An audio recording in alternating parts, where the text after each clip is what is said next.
Chocolate খেতে আমরা বাচ্চা থেকে বড় কে না ভালোবাসি। আজকে আমি আপনাদের সাথে শেয়ার করব কোনো রকম মোল্ড ছাড়া, কোনো বেকিং ছাড়াই চকলেট বাবলস কেক বানানো কিন্তু একদমই সহজ। আর বাড়িতে কিন্তু এরকম চকলেট বাবলস কেক কিন্তু আপনারা ইজিলি বানিয়ে নিতে পারেন।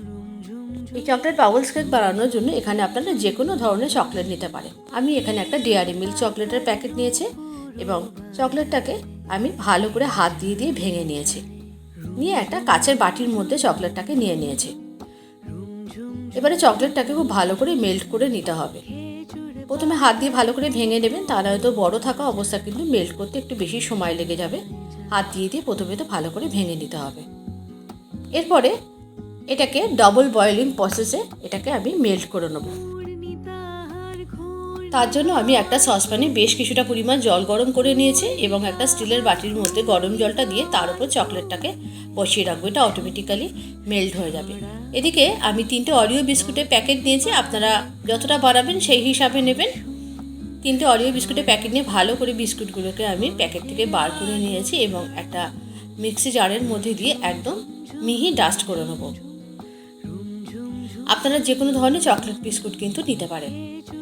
ভালো করে মিহি ডাস্ট করে নেওয়ার পর আমি একটা প্লেটের মধ্যে এই সমস্ত বিস্কুটের গুঁড়োটাকে নিয়ে নিয়েছি এবং এটাকে আমি একটু চকলেট সিরাপ দিয়ে এবং অল্প একটু দুধ দিয়ে খুব ভালো করে যেমন করে ডো তৈরি করে তেমন করে একটা সফট ডো তৈরি করে নেব।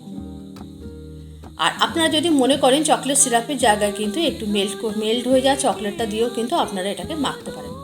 খুব ভালো করে মাখবেন, দেখবেন একটা চিটচিটে ব্যাপার হবে প্রথমে, কিন্তু তারপরে কিন্তু এটা আস্তে আস্তে সেট হয়ে যাবে। যে 2-4 মিনিট রাখবেন সেট হয়ে যাবে। তবে চকলেট তো খুব বেশিক্ষণ বাইরে রাখা যাবে না।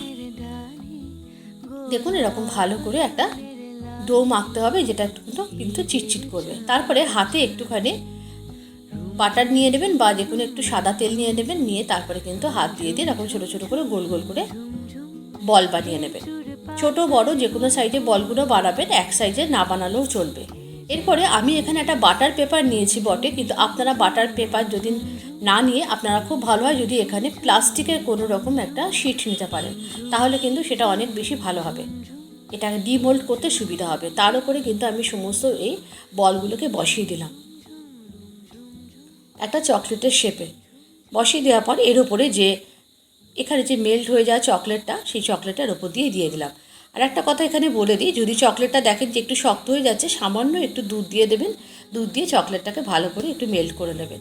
এরপরে আর কিছু না, একদম ডিপ ফ্রিজে রেখে দেবেন 2 থেকে 3 ঘন্টার জন্য। এটা একদম জমে যাবে এবং তারপরে এর থেকে এক এক করে এই চকলেট বাবলস বলগুলোকে আস্তে আস্তে তুলে নেবেন। খেতে কিন্তু অসাধারণ হয়। অবশ্যই একবার বাড়িতে ট্রাই করবেন, বাচ্চারা কিন্তু খুব ভালোবেসে খাবে। আমি এখানে বাটার পেপার দিয়েছি, আমার একটু তুলতে অসুবিধা হচ্ছে। আপনারা কিন্তু বাটার পেপার দেবেন না, এখানে আপনারা কোনো একটা প্লাস্টিকের শিট দেবেন। রেসিপিটা কেমন লাগলো অবশ্যই একটু জানাবেন। আপনারা ট্রাই করবেন, আশা করি আপনাদের খুব ভালো লাগবে। আজকের রেসিপিটা তাহলে এই পর্যন্ত। আবারও দেখা হবে পরবর্তী ভিডিওতে আর একটা নতুন রেসিপির সাথে।